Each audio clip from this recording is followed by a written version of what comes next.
What's going on, world? I'm your boy Wesley from Aconnectiontv, the network, the one channel on YouTube where we actually adopt similar connections despite our differences. And the similar connection that I want you to adopt with me is blood, sweat, and heels.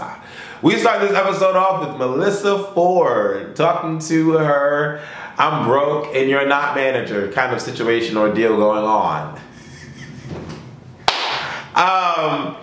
He's like, why are you spending all this money and you don't have it to spend? At the end of the day, you're not going to be my client and be broke because I don't do broke clients. You're going to listen to me or we're going to sever our connection. And I'm like, damn. Melissa Ford is 36 years old. She used to be the video vixen of the world. And now she's Melissa Ford on Blood, Sweat, and Heels, who's broke. Geneva talking to her mother about her career choice and about her sex life was very interesting because her mom seems really out there. Like really out there. And I've never been in a position to where I could talk to my mother about sex, and my mother is not going to talk to me about sex because my mom, although she supports my thing for guys, she doesn't particularly really care for it enough to talk about sexual things. And I really wouldn't want to talk to my mother about sex, period. I don't care if I was fucking a chick or not. Like, we don't have that relationship the way that Geneva and her mother has their relationship. I mean, Geneva's mother bought her a sex toy for Christmas. My mother wouldn't do that. But I think it's cool that they're that close and that they can do that and that they have that relationship. I thought that was cool. The conversation was funny. It was very entertaining to see her sweat a little bit. Demetria meets up with Bree.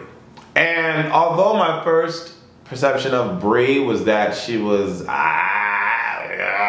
zombie in the brain, Bree seemed to me like she was a yes ma'am kind of girl. And I didn't get this particular episode. Bree actually stood out as an independent woman, as an individual. And it was great to see.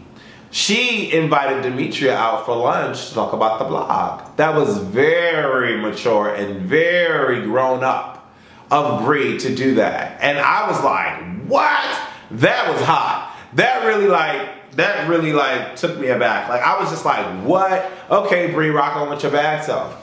Demetria went and she was very defensive. She really was.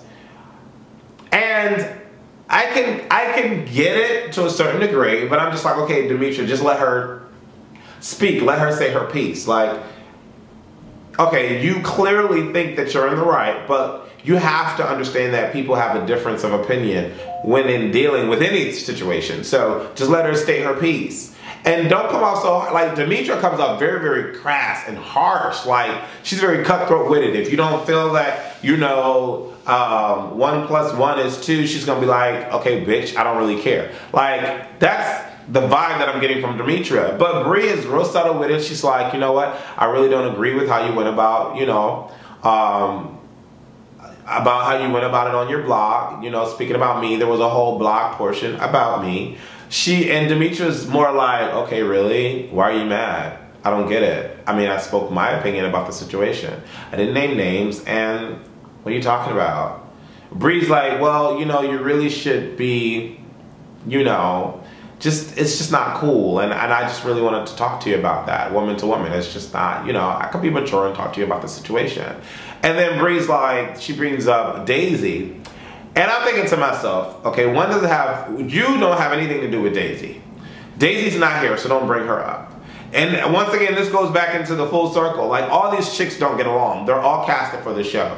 So once you start bringing up someone else's name into a particular situation, when it's not a full circle relationship between all girls, that's when I kind of like draw the line, because one has nothing to do with the other. Speak about yourself because you're here. Now you're bringing up Daisy, which gives Demetria the ability to feel some sort of way about Daisy, because obviously Demetria is being spoken about without, you know, behind her back she's being spoken about. So I'm thinking to myself, okay, she's like really putting the bullets into the gun, because like, why are we even talking about Daisy? Daisy's not here.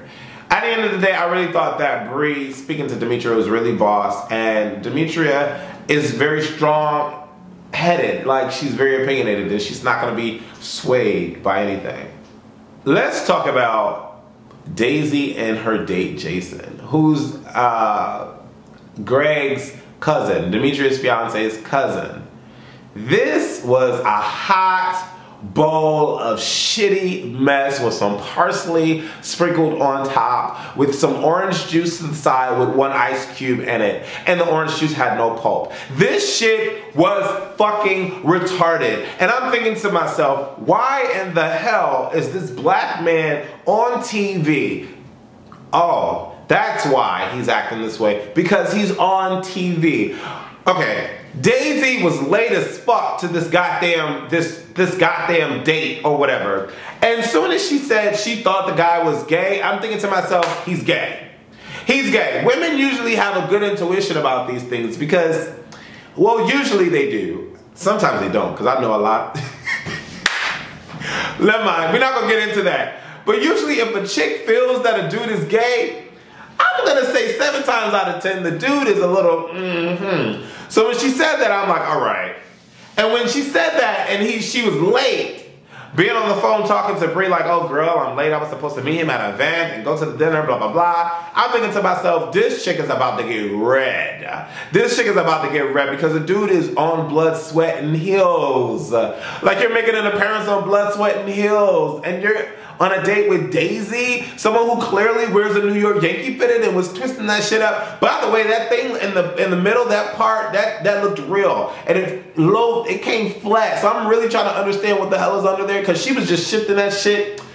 She gets to this dinner and the dude is just like,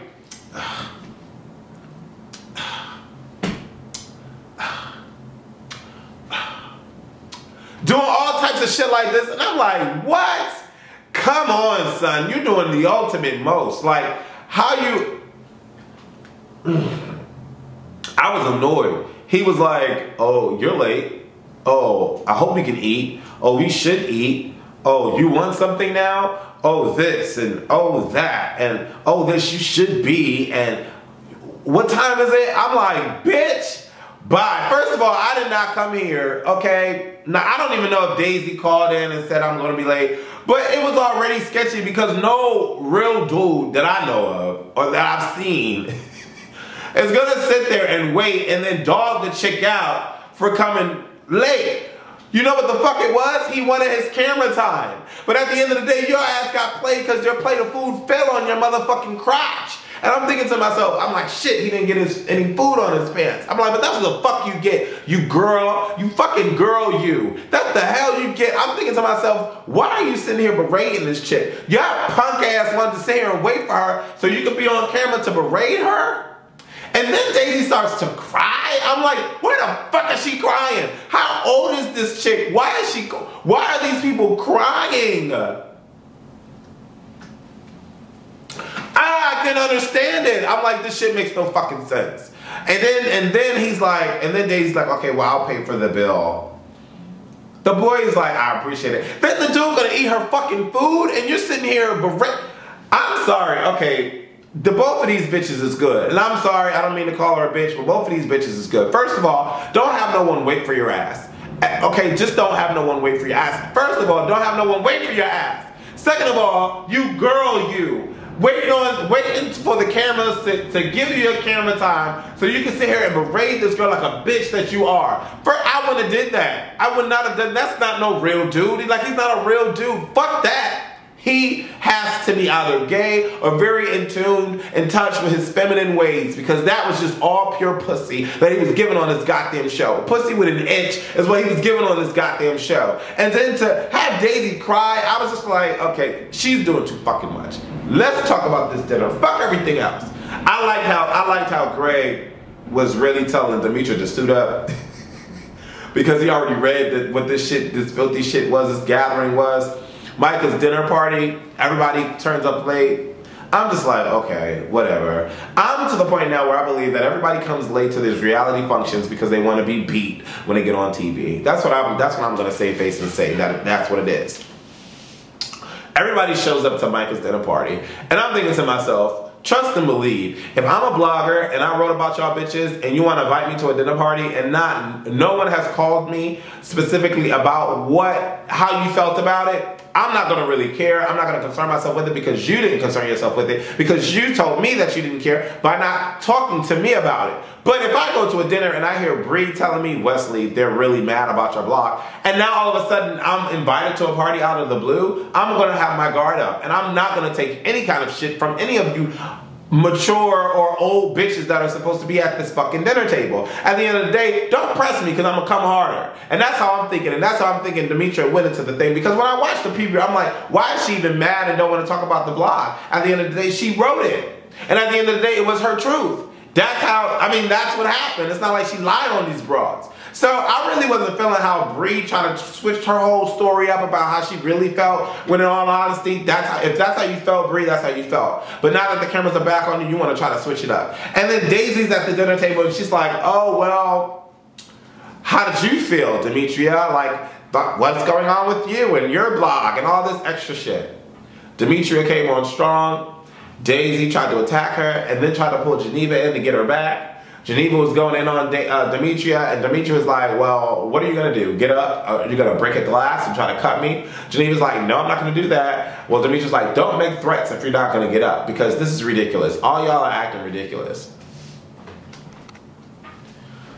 The girls separate, they get all crazy. Demetria gets up and leave. And I'm thinking to myself, something's real extra with Geneva, because she really was pissed. And I'm thinking to myself, I'm really appreciating that Demetria actually wants to reach out to Geneva, because she felt that Geneva was a little left field, like emotionally, but she's not really feeling how Daisy reacted to the situation, and neither am I.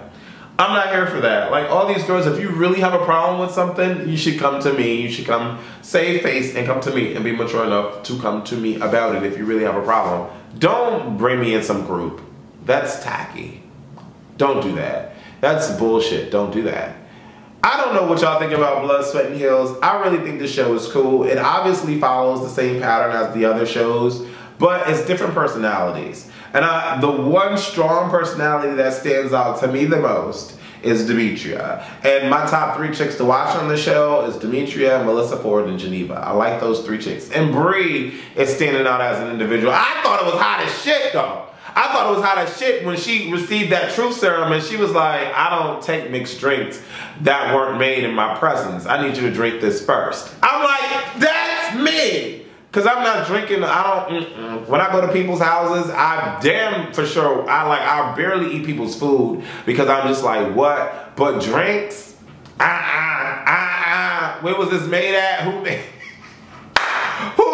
I was feeling Bree with that. I wasn't from Aconnectiontv, the network. Definitely subscribe to my channel. Make sure it has a D at the end of subscribed. Okay, and share this on Facebook and Twitter, and leave comments below about Blood, Sweat, and Heels. If you're not watching it, it is an entertaining platform to get used to standing on. Deuces. Double take.